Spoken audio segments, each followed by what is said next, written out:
തുമ്മൽ അധികമായാൽ തലവേദന വരുന്നത് എന്തുകൊണ്ടാണെന്ന് നോക്കാം.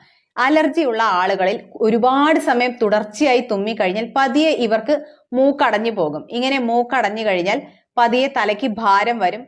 ഇങ്ങനെ മൂക്ക് അടഞ്ഞ് ഒരുപാട് സമയം നിൽക്കുമ്പോൾ ഒട്ടും മൂക്കിൽ നിന്ന് ഡിസ്ചാർജ് വരാതെ ആകുമ്പോൾ സൈനസസിലെല്ലാം ഇത് ഫിൽഡ് ആയി തുടങ്ങും. ഇങ്ങനെ സൈനസസിൽ ഈ ഫ്ലൂയിഡ് ഫിൽഡ് ആയി കഴിഞ്ഞാൽ പിന്നീട് ഇവർക്കത് സൈനസൈറ്റിസ് ആയി മാറും.